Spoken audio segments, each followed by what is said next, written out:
Welcome and good evening. My name is Samir Gandesha, and I'm the director of the Institute for the Humanities. And this brings us to the closing panel of the conference that's been happening through October on Indigenous struggles and the ideology of development. And this panel is on voicing activism. Before I go any further, I'd just like to say that this conference is being hosted on the unceded territories of the Coast Salish peoples, the Squamish, Musqueam, and Tsleil-Waututh nations. And the conference itself was one that was completely organized by the late Chin Banerjee, who was a very important presence in the university at SFU. He was professor emeritus of English. And played a really important role outside of the university in several institutions and organizations, including SANSAD, the South Asian Network for Secularism and Democracy, as well as the Hari Sharma Foundation. Chin also played a very important role in the BC coalition against racism in the 1980s and 1990s. And in that spirit, a new organization has been put together called the West Coast Coalition Against Racism. Chin has been such an important figure for many of us as a teacher, a friend, a mentor, and a role model. And so this conference, really was his doing, his brainchild. He organized it, and serves to commemorate, his legacy. I'm very pleased to say that at the Institute, we're in the process of putting together a memorial lecture in Chin's honor that will address anti-racism and anti-fascism, two of Chin's most important political contributions were in these fields. And so we find that it's a fitting tribute to him to put together a memorial lecture of this sort. So we'll have more details to follow once we're able to put all of the finishing touches on this project. I'd just also like to note that this conference is organized by Chin for the South Asian Network for Secularism and Democracy. It's hosted, as I said, and co-sponsored by SFU's Institute for the Humanities. Co-sponsored by Hari Sharma Foundation, David Lamb Center for International Communication, the School for International Studies, the Faculty of Arts and Social Sciences at SFU, and also supported by the Vancouver Democracy Alliance, which recently, and at the very beginning of the conference, awarded a Lifetime Achievement Award to the Grand Chief Stuart Phillip, for all of his work that he's done over decades of service to Indigenous communities, indeed to the larger communities here on Turtle Island. It's also supported by that organization I mentioned, the West Coast organization, West Coast Coalition Against Racism. So now what I'd like to do is turn the floor over to my colleague and friend Steve Collis, who's going to be moderating this session. Steve is a poet and professor of contemporary literature, poetry, and poetics here at SFU. His many books of poetry include The Commons, On the Material, which was awarded the BC Book Prize for Poetry, Decomp with Jordan Scott, and Once in Blockadia, which was nominated for the George Riga Award for Social Awareness in Literature.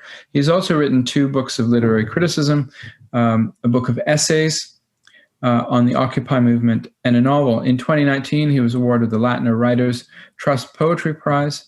Almost Islands is a forthcoming memoir, and a long poem, sketch of a poem I will not have written, is in progress. So welcome, Steve. I turn the floor over to you. Thanks, Samir. So I think that's an old bio. So a forthcoming book has appeared, and the book that hasn't arrived has changed its name, but that's all right. It's an honor to be here, actually, and engage with these kind of issues on these lands. I'm a lifelong uninvited guest on Coast Salish territory. I'm actually coming to you tonight from my home on traditional Tawasan territory, not too far from the treaty lands of Tawasan treaty lands, just across the highway, really, from where I am. So very aware of where I am, really surrounded in any direction you can go in. There would be a historical village of some importance, as I'm on a peninsula. This is an important fishing area. Tawasan actually means facing the sea. We were scheduled usually to have 4 speakers tonight. That one could not join us. We were down to 3, but now we are also still missing 2 speakers. So I will hope that they can join us as we move along. But I think what we'll do is we'll begin with the wonderful speaker we are lucky to have with us, who I'll introduce momentarily. And we can take our time and see what discussion comes out of that presentation if the other speakers aren't able to join us. One thing I think might be at work here is how intense land-based resistance and Indigenous rights struggles actually are in the country right now. It's very telling. If Sakej Ward, one of the speakers tonight, is not able to join us, he is a Mi'kmaq individual, is very engaged with land struggles, and considering what's happening in Mi'kmaq territory right now, I'm not surprised that he might be otherwise engaged, actually. And same with our other speaker, who's not here yet, Carla Tate, who's with the Gilseyu clan of the Wet'suwet'en First Nation, and they've been, of course, virtually under siege in the last few years at the Unistoten camp in northern BC. So these are intense times, and these are important issues for us to be discussing, and that they may be directly impacting the availability of our speakers, in fact.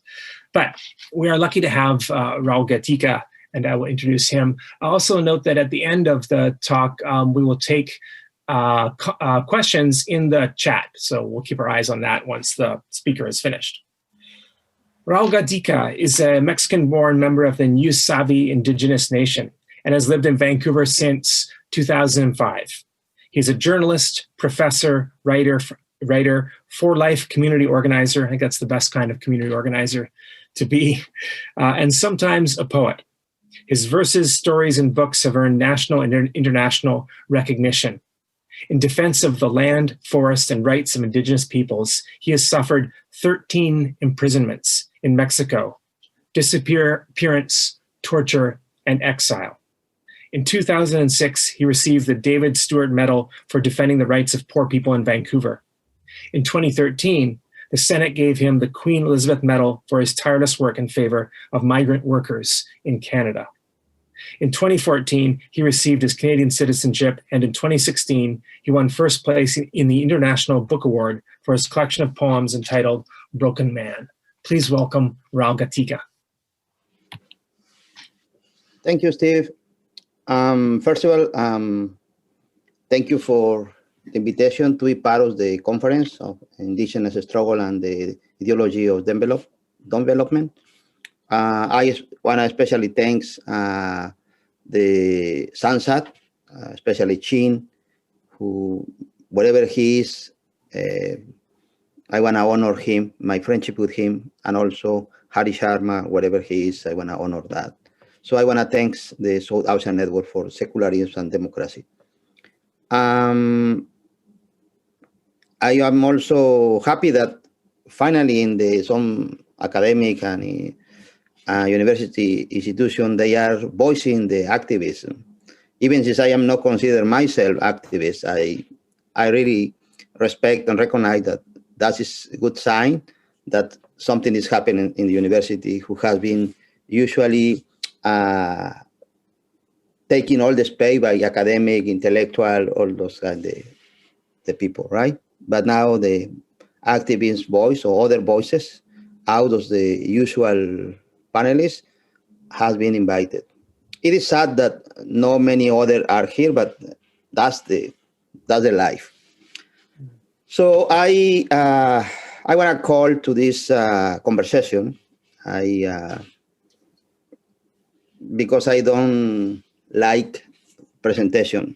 As my friend Eduardo Galeano say, I hate presentations. I hate intellectuals.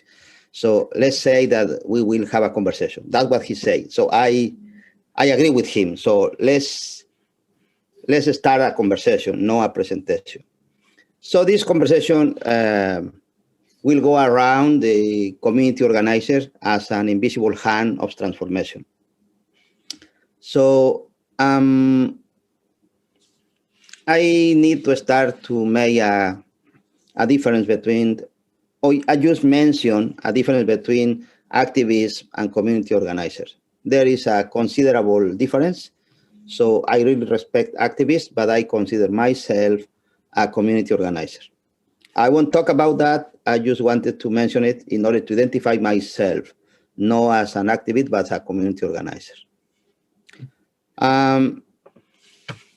From the perspective of community organizer, I will try to answer some questions, like who is a community organizer? What kind of thing can define him or her? What does a community organizer do? How the community organizer, he or she lives, and what challenge they have to face. And well, after that, I hope that at the end of the conversation, everybody will be able to conclude is being a community organizer is a profession, or is a hobby, or a way to kill time, or a path to get recognition or make business, money, or a life of commitment with a lot of challenge. So I hope that at the end of the conversation, we will be able to decide what the mean to be a community organizer is. I hope we arrive at some conclusion. If not, well, we will try. Of course, I will try to give to the audience some reason to become a community organizer, or at least to explain why it is important to reproduce community organizers everywhere. I would like to start with one anecdote, because the life has been giving me the chance to experience many things.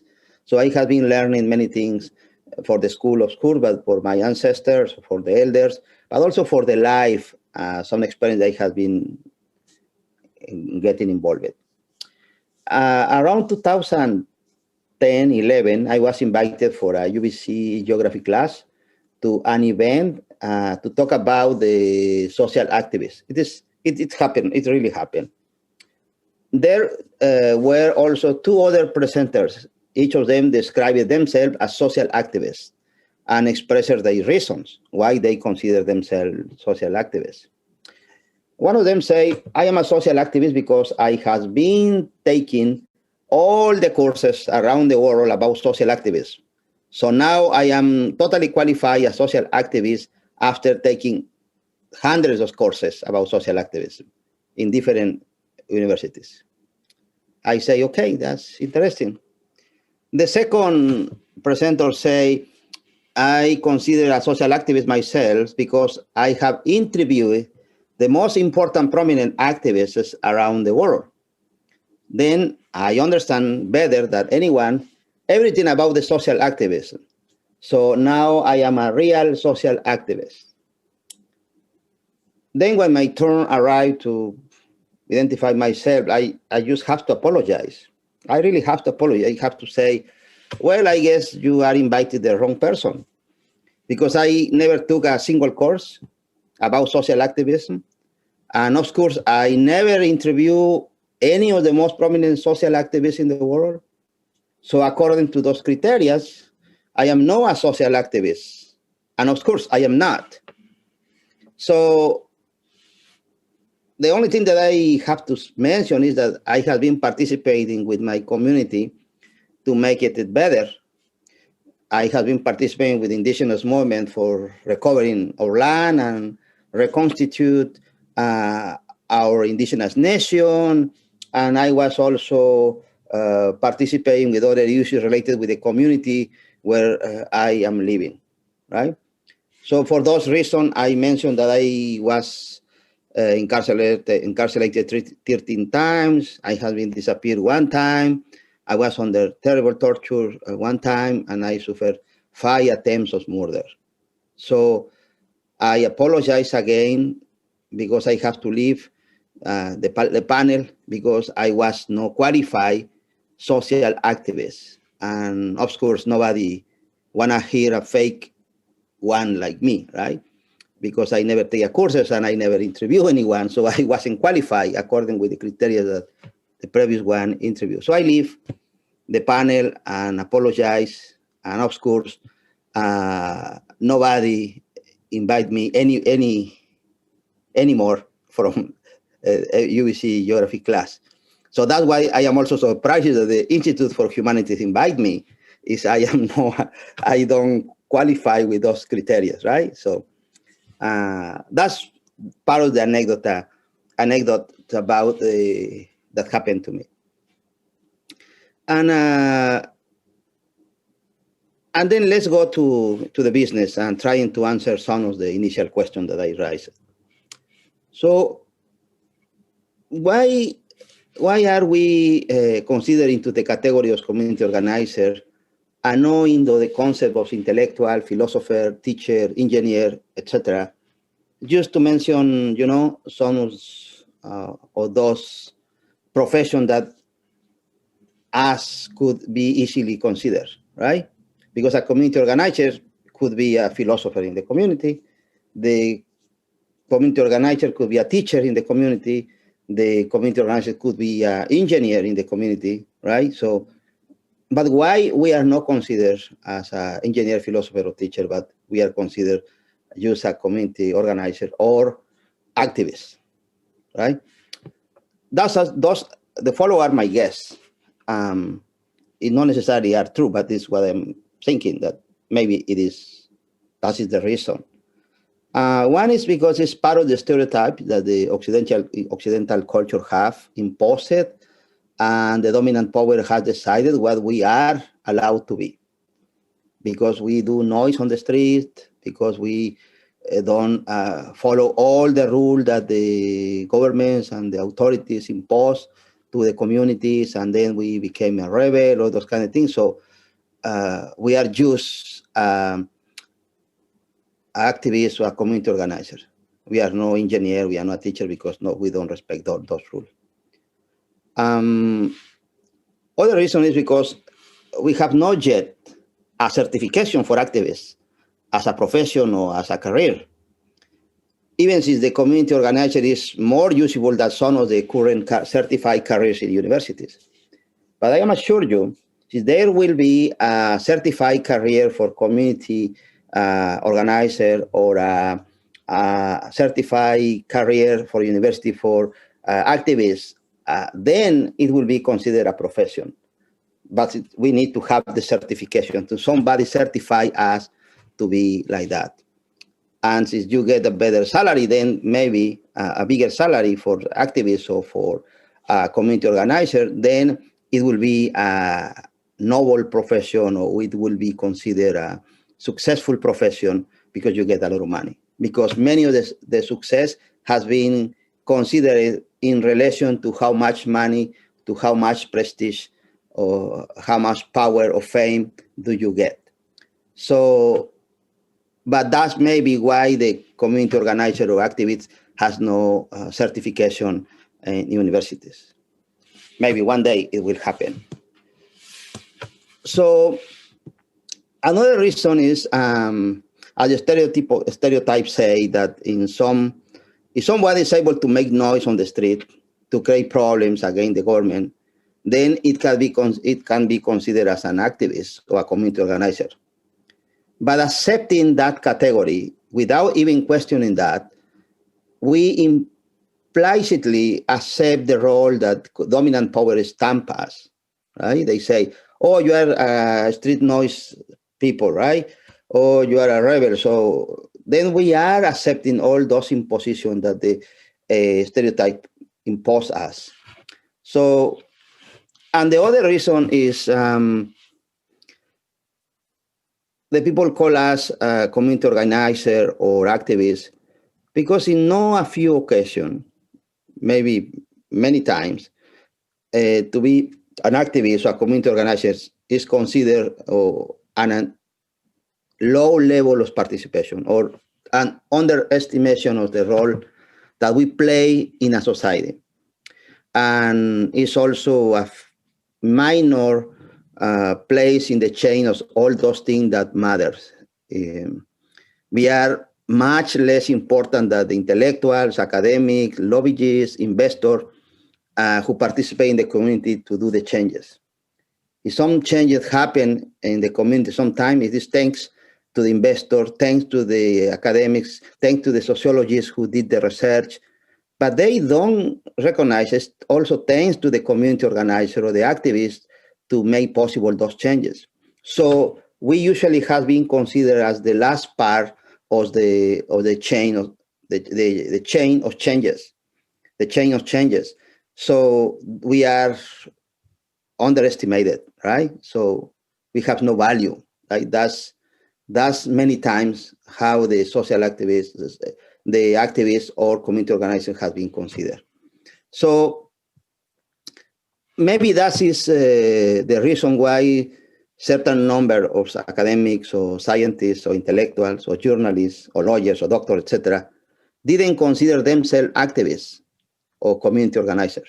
They prefer be considered intellectual, or they prefer be considered academic or intellectual or professor or doctor. Even see many of them, for example, I have many friends who are struggling his whole life for public health, for public health. They can be easily considered activists or a community organizer, but they prefer to be called doctors, right? Because if they decide to be considered journalists or, community activists or organizers, it could be diminish or undermine his power or his position, right? So maybe that's why they prefer to still be or consider intellectual academics, scientists, etc., instead to be considered, I am a social organizer, a community organizer, I am a social activist, right? So that's why, because I guess to be called community organizer sometimes undermines their status, their fame, their power, and they don't provide enough recognition like a doctor or intellectual or a journalist, etc. So, and you can see many teachers fighting for public education, many journalists fighting for alternative journalism, many things, and they still prefer to be called journalists or teachers or whatever, no community organizers. That's, I guess, is some of the reason. But if for some exception that happen,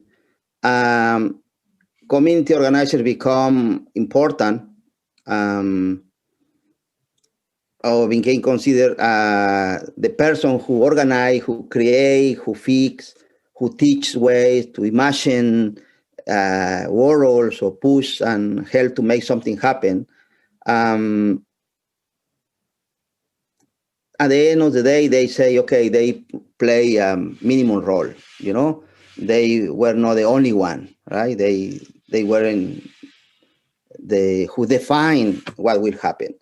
So all the time has been undermined. But even though, all those things happen to the community organizers, what defines a community organizer or an activist? What kind of thing define them, right? Because they have no title, they have no certification in the university. So how you can identify a community organizer? What could be the issues who define him or her?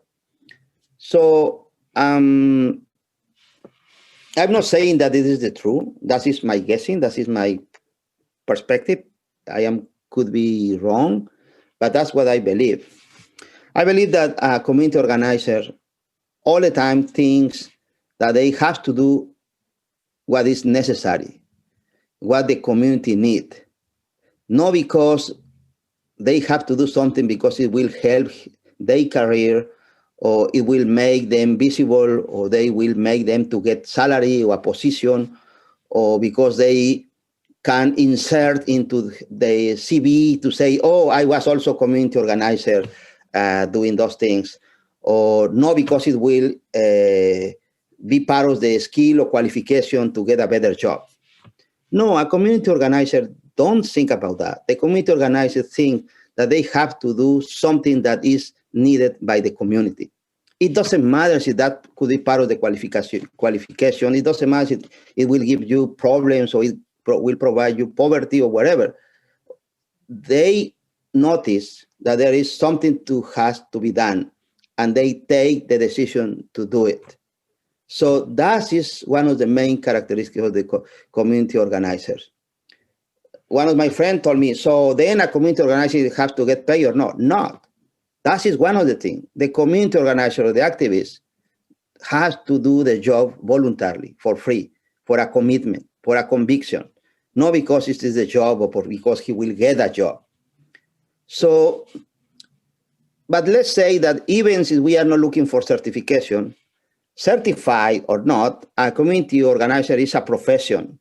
It's a profession that condenses a knowledge of many other professions. And there are certain characteristics that define a community organizer.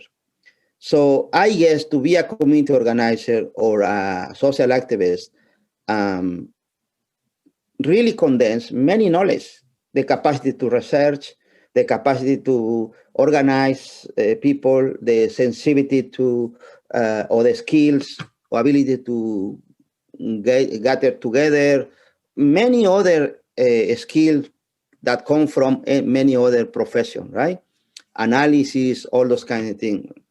So that is a condensation of many knowledge, what the community organizers have. So, but also, some of the characteristics that really define a community organizer is, one, to serve for free to the community and make the community visible. Not him as a community organizer, but make the community visible. Or the issue is the community issue, make it visible. But the goal is to serve for free to the community. The other thing is, a community organizer is not only those people who go to a demonstration or who do the picket, the frontline action. They are not only those. There are other kind of activities that the community organizer does. So also a community organizer has to serve with totally honest as a part of the community. It doesn't mean that the community organizer has to be a saint. The saint doesn't exist, right? Or if those are, they are in the churches or whatever, right? And they are just statues. But it's not in the real life. The saint doesn't exist. Or the community organizer doesn't mean that they doesn't make mistake. No, they make mistakes, but they have to have the capacity to recognize the errors, to take responsibilities and correct what they did wrong. That is part of the responsibility a community organizer has to have. The community organizer has to be a responsible community inhabitant.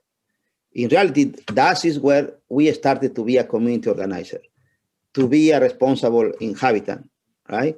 To look after your community, wherever it is. And also, to be a responsible community inhabitant is to be a collaborator with the community activities. It doesn't matter if it is a party, or it doesn't matter if it is a celebration, it doesn't matter if it is a free work, or it doesn't matter, but take those responsibilities. But also the community organizer is also defined according with the strategies that they use. It also will define if somebody is an activist or is a community organizer. It is according with the strategy that they use. Necessarily, those strategies have to be pacific actions. It has to be direct action. It has to be using the community environment, what the community environment has, and it has to involve everybody into the participation, from the children until the elders. Everybody has to participate. And they have to use any tool that the community environment have. See, they have, I don't know, raccoons, how we can use the raccoon in our struggle for defense the territory, for example. If we have trees, okay, how we can use the trees to defend the nature or the forest or something like that. But our action has to be pacific all the time. But also, a community organization can be defined according for what they are struggling. What is the struggle, right? Because the community organizer doesn't fight for power. That is definitely not part of the struggle for a community organizer. A community organizer is for serving the community. So the struggle for the community organizer or social activist is usually, in my case, in my experience, in my tradition, and in my territory, our struggle was for the territory. Our struggle was for our right as nations, indigenous nation, for our culture, for our language, for the earth. So that was the program, to mention some word, for what a community organizer or activist has to struggle. For a community organizer or for social activists, I guess, according with my perspective, of course, we are not fighting to be part of the parliament or to become a premier or to become a mayor. This is not part of our struggle, right? Our struggle could be for democracy, of course. Our struggle could be to create a new ways of representation as participative democracy, for example, to create a new ways of justice. Of course, that's part of the struggle, to create systems, to create those kind of things, but not for taking positions, right? So those are part or our struggle, and all those elements could define who is a social activist or who is a community organizer. So I don't know how long I have been talking, because I really wanted to go into the conversation, and I would like to stop in this initial conversation and let's get question or polemize many things. I just wanted to create provocation. That's all what I intend. Yeah, fascinating. I think Samir already has a question. Samir, do you want to go ahead and ask something? Yeah, thank you very much, Raul. That was fascinating. Really appreciated all the sort of multi-dimensional presentation, conversation, not a presentation, but conversation you started. And several questions came to mind.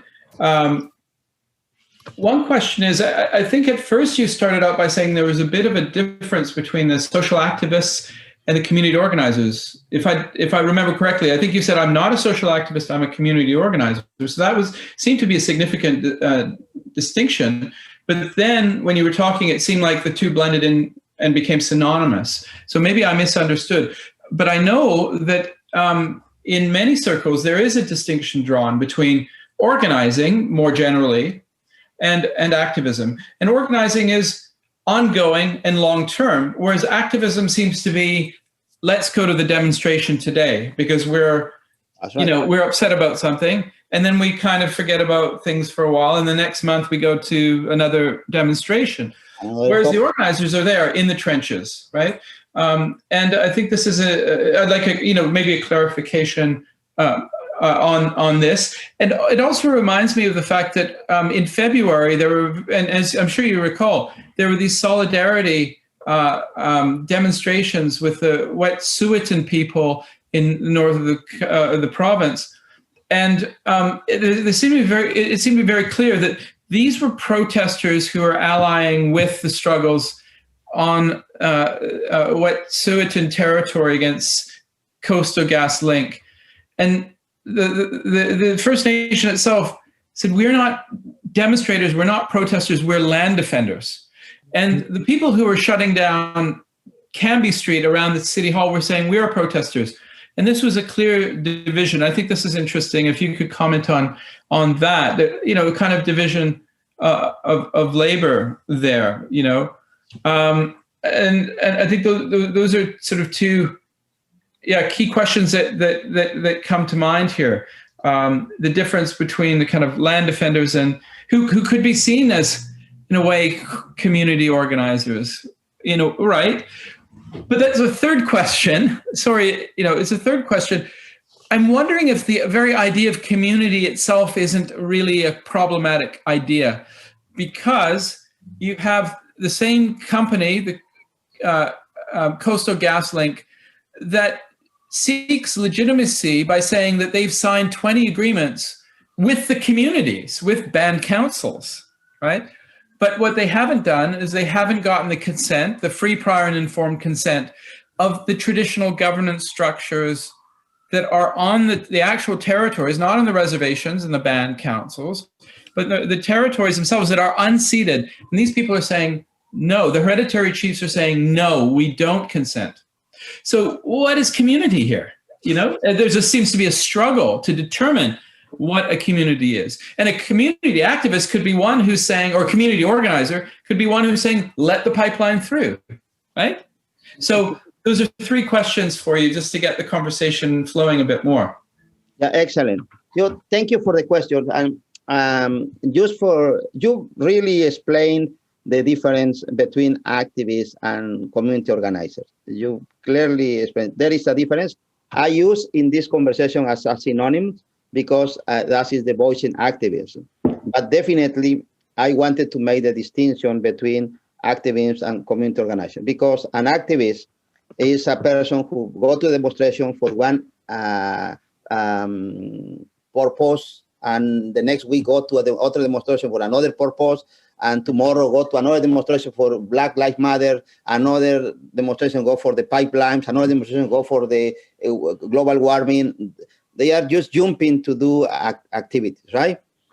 But the community organizer not. The community organizer is a long-time land defenders, for example. A land defender, they are a community organizer. Those are a community organizer. They have a clear struggle about what they are doing. And a community organizer that I mentioned into the characteristic that define them is what they are struggling for. And they are struggling for bigger issues and permanent issues like the territory, for example. And then the land defender become a community organizers. So that's who I am. Your culture, the indigenous culture, the language, the New Savvy language, or the Shusha language, or any other language. The tradition, for us, is the Day of the Dead. It's not Halloween. Sorry. We have another perspective about the cosmovision, about the world, about the life or death or whatever. So that is what defines us as a community organizer. We are struggling for something constant. It doesn't mean that we don't support other struggle. It doesn't mean that we don't provide solidarity or GESA or Guelaguetza or Tequio with other organizations or with other struggle. But we have a very clear way or goal what to do, right? And it helps us to support other struggle as well, because all of those are related.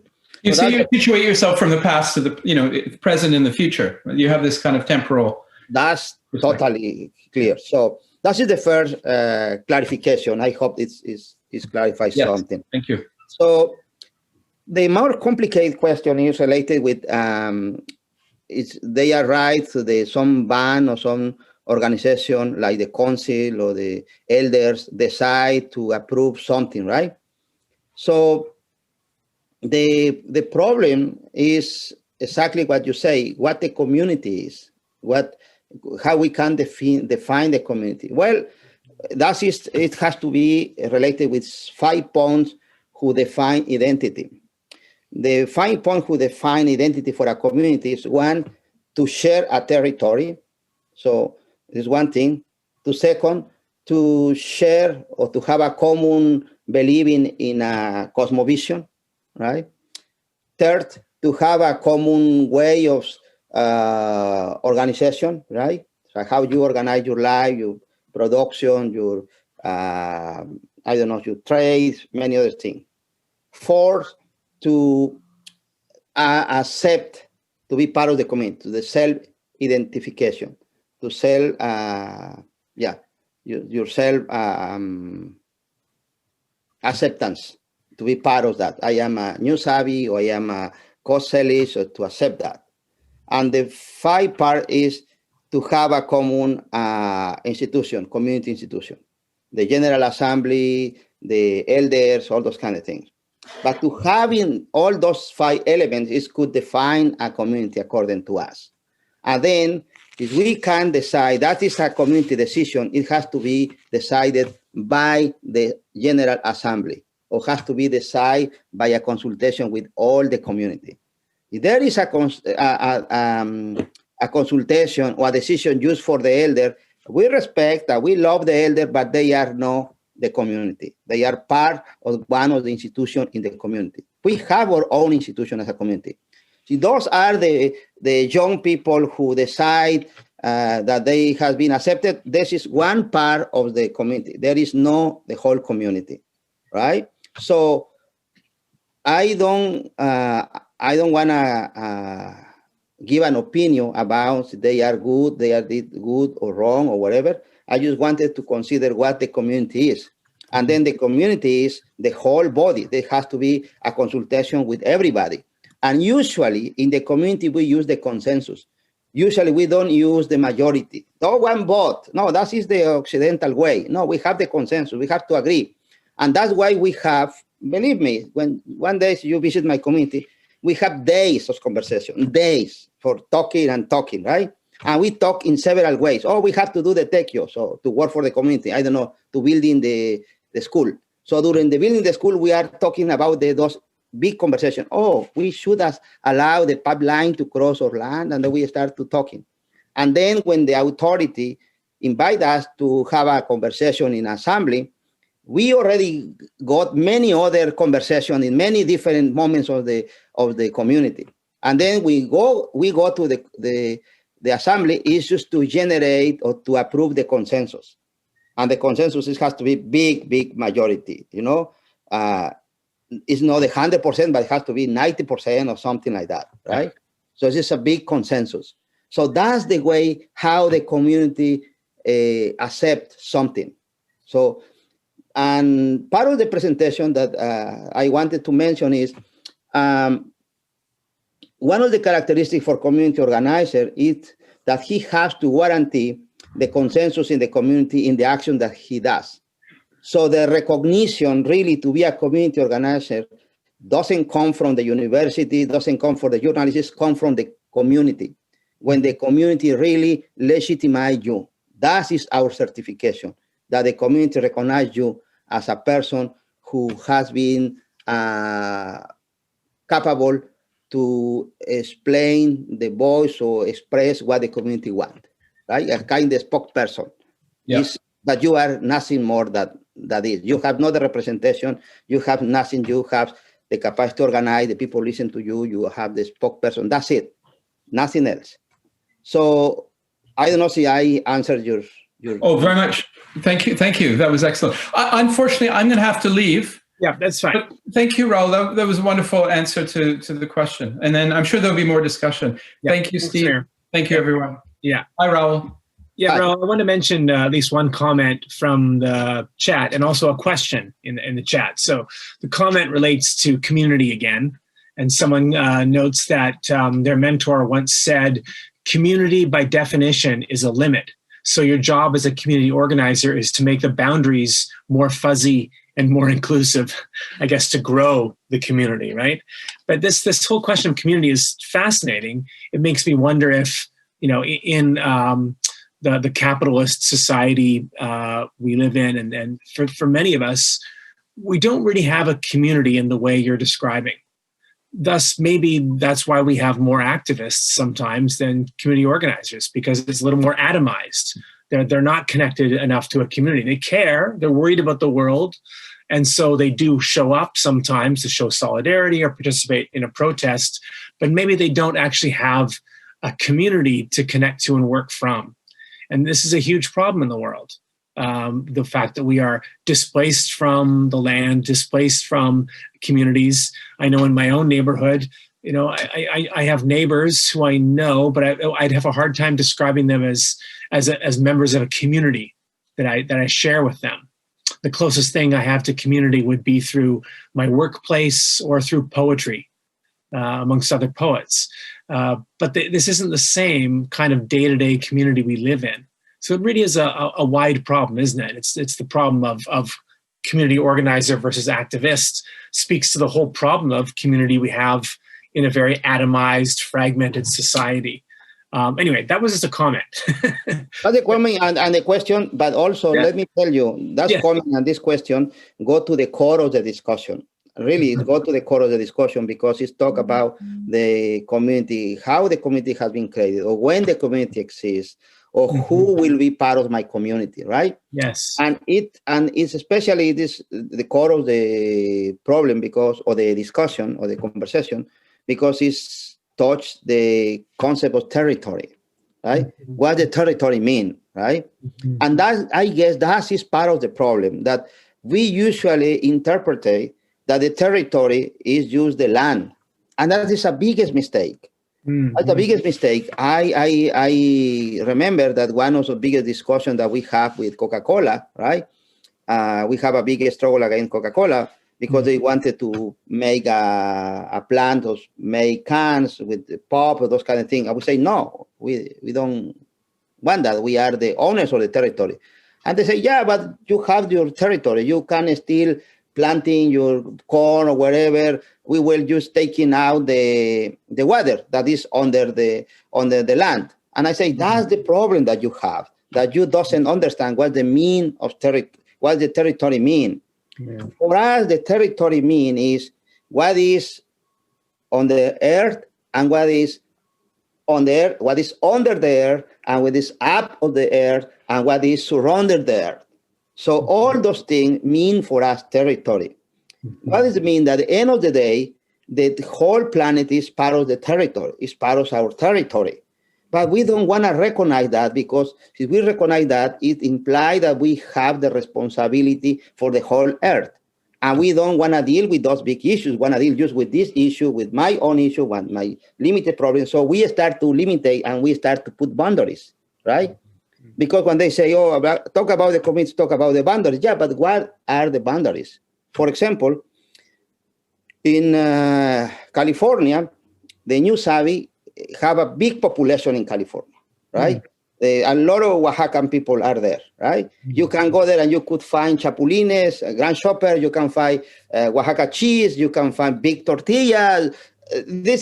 That's why some people call Oaxaca, California, right? Oaxaca, California means the Oaxacan people who live in California. And they have been created the territory. They are planting corn there in the garden. They plant corn. They plant jalapeno. So they have been developing the territory.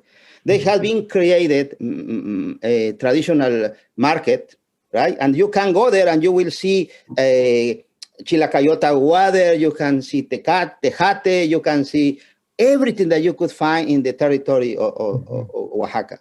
So that's what they call Oaxaca, California. There are even a project, it's called Oaxaca, California in Denver University or something, right? So the mean is that when we talk about, one of the concepts that I used was how we can reconstitute our nations. This concept to reconstitute our nation mean that we don't have to figure out the whole concept of, the territory is just this limited that we put that. No, now we are talking about globalization, right? So, the indigenous also, we are talking about globalization. So we have people in China, we have people in California, we have people in Alaska, we have people here. The New Savvies we are a plague. We say, the New Savvy, we are a plague. We are everywhere, right? And the funny thing is that wherever we go, we bring our language, we bring our tortillas, we bring our Day of the Dead, we bring our tamales, all those kind of things, right? So we start to create a new territory and involve people into the territory and identify people as a part of this territory. So the mean is not just the territories that somebody gives to you, but it's also the territory that we create, that we develop, and just to give you the example of the poetry, what is the poetry territory? Yeah. Whatever you create, that's everything that you can imagine. Yeah. So it's applied exactly for the concept of the identity for a community. Right? So that's why we prefer to say, okay, I don't disagree with the activists. I love them. They do amazing job. But it could be great if they finally decide to get one struggle and decide what the territory is, and the territory is mean globally what they will do. And it doesn't matter. You're still jumping here, wherever you want, but take responsibility for one of those territories that you are fighting for, right? So the challenge for me is how the good thing, the activists, they are doing things. Yeah. Now the challenge is to go to the next level, to be a community organizer, to jump or to pass from activist to the community organizer and get involved in those challenging, really things that will change the face of the world. Yeah. So that's my comment. The comment. Yeah, I want to get to a question that's in raised in the chat, but I also want to just highlight what a wonderful thing you just said, which is, I think you said, the territory is what they will do. That idea that territory is, it's not just this chunk of land. It's relationships and activities, and they're extended over time practices. That's this interaction that you get with that, how you create that. Yeah, exactly. So here's a question. Someone says, thank you for your wonderful and powerful presentation or sharing. I noticed many community activists and community mobilizers experience burnout because they endure a lot of anger, frustration. They work day and night with minimal resources and self-care. As a result, I've seen many social activists either collapse or their commitment to social change and justice isn't sustainable. They burn out, they get too tired. What has your experience been, and what do you suggest to avoid burnout? It used to be honest, you can avoid that. Yeah. It is part of the thing, right? Yeah. That is part of the tragedy, right? Mm-hmm. We have to mention, because that's something I wanted to comment, which are the risks that the community organizer face. Mm-hmm. So the community organizer will face burnout, poverty, prison, death, solitude, and lost family, to have the minimum to live. It's hard to say, but I have to say that, right? Mm-hmm. The community organizer is no fair way. It's a bitter way, unfortunately. Mm-hmm. How we can avoid that? Well, we can become some of those people who doesn't care what's happening in the world. You can become those people who just think about or care about what do you want, right? Mm-hmm. Or you can decide to take this, become part of those people who decide to get this bitter way and become a professional of the hope and never accept to lose the hope. Not even with those terrible situations, mm-hmm. right? Yeah. So unfortunately, I don't know, I didn't see in those so many community organizers who have recognition. That's why many people who start prefer to be activists, because it will give them the chance to jump later into be a deputy or senator or mayor or whatever, and then recover all the investment that they do. So they do investment. They don't do commitment. So to be a community organizer is not an investment. Yeah. No investment economically or for personal benefit. It's investment for the life, for the humanity. Yeah. And just to mention one of the funny things that happened in my life, when my mom was ready to die, 2 weeks before she died, she called to all my brothers. We are 7 brothers and sisters. She called everybody to say, I am dying. We say, no, mom, you don't want to die. The usual thing that we say to parents. They say, no, I will die, and I want to share my stuff with everybody. So we have a indigenous house, very fall-down house, terrible, a shackle, actually, right? But they have a very important memories for everybody. So everybody wanted the house, even if there was a shackle. Everybody wanted, because where they born, where we grow up, where we were happy and sad. So everybody want to live there, right? Mm-hmm. And then my mom say, no, the house is for Raul, because this miserable person will die with nothing, and he won't have even a place where to be buried. or where to make the death ceremony. And I want to give this house in order that he have a place, at least where the people will come to make the ceremony for his death, because he will have nothing. My mom already knew what will be my end. And then when my people say, Raul, why you don't charge never, why you don't get salary for all what are you doing? We are running an organization, right? The Dignidad Migrante Society to help farm workers. And I am the only one who don't get salary, and I work full-time there, right? Mm. And hey, why not? It's because that is a commitment. It's not my job. It is my commitment, my personal commitment. And what I hope is that one day, when I die, somebody take the, I don't know, the mic or the speaker, or send a message for email or for Facebook or whatever, and they say, Raul is dead, and we have no money to pay the funerary, we have no money to pay the burial, so somebody could donate for something, and maybe somebody will say, okay, I will pay the beers, I will pay the music, I will pay the crematory or whatever, and that will be enough for me, right? So that will be my answer to this important question. So incredible. I have no advices. That's a very honest and very painfully truthful response, I think. It's incredible. I'm going to read a couple more comments that are in the chat that I find are interesting. I'm impressed with your observation that community organizers and social activists are placed in the last part of the chain of changes. I love that metaphor, that image too, the chain of changes. I feel this has to be explored in the light of strengthening local democratic systems. I'm speaking from the context of the Philippine society, someone's mentioning.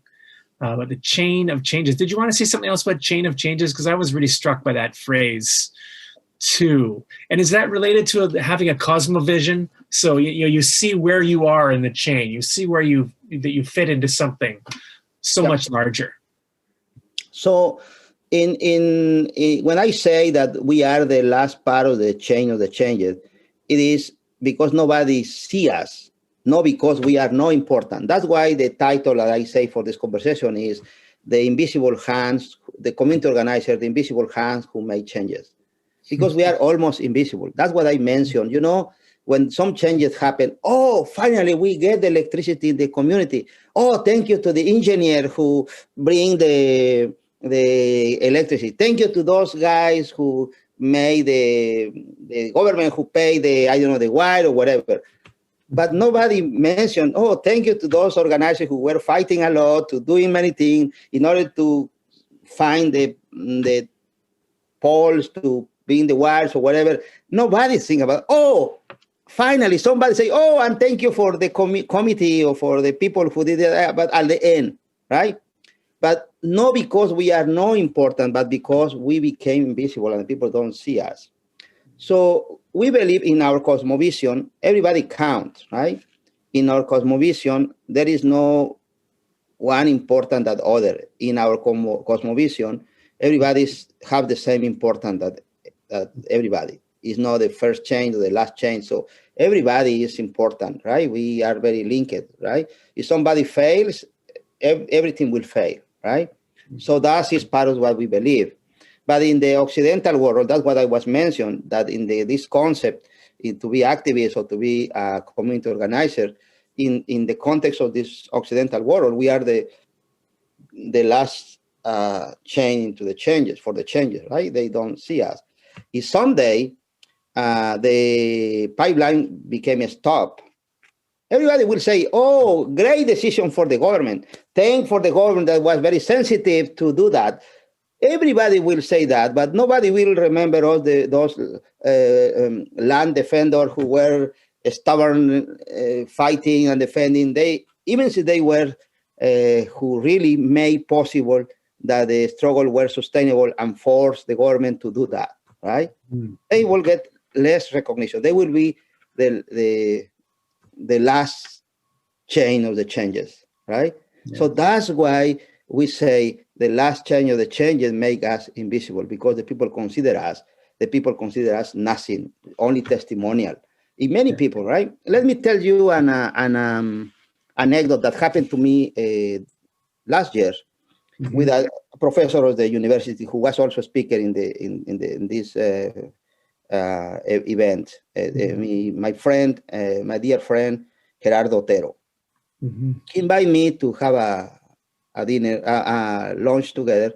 So I came to talk, and he said, Raul, what are you doing? Well, I am doing those things, and what are your new challenge that you have? Well, one of my challenges is to find someone from the academic who will be able to partner with the community organizers like Dignidad Migrante or the farm workers, with the workers, to partner and in equal relation to make a research. And Gerardo told me, unfortunately, nobody from the academic world will like that. They want to use you as a object of investigation, object of research, but I don't see somebody will be able to accept you as a partner, as an equal, to make research and make everything together because you have the information. I don't see that. And why that happened? Because those academic, those PhD, those intellectual consider us the last part of the changes. They don't even consider us a part of the changes, I guess. They just consider us the last part of the chain. Yeah. So that is what happened in the Occidental world. And that's why when we create community, at least we get the certification that I told you, I use this word, for the community. The community is the only thing that will certify us that we are doing good. Right? Yeah. Because we don't have salary, but as soon as the community organizer or activist became a certified profession, then everybody will go to the university and everybody will get salary, and then maybe we won't be the last change of the changes. Maybe so. Maybe that's a good note to draw this evening to an end. We've been at this for an hour. I find Zoom becomes very difficult to have conversations longer than an hour. You get tired of staring at a screen. It's a lot easier to do this in person, and I wish we could be, and we would feel more like we were a community if we were together in a room, that's for sure. So I really, really do want to thank you, Raul, for your fantastic words tonight, but also just the incredible example of your dedication and your life dedicated to community organizing and to walking that very difficult road. So I really do thank you. And I'm sure everyone else joins me in thanking you for your comments tonight. Thank you, Stephen, and thank you for the Institute of Humanity, SANSA, to invite us to be part of this conversation. And I don't want to leave this conversation without making an announcement. The indigenous community in Oaxaca has been facing a lot of problems with the different cyclones, right? Really? Typhoon, the terrible typhoon who has been coming and has been destroying houses, fields, cornfields, and they are suffering starvation right now and many difficulties.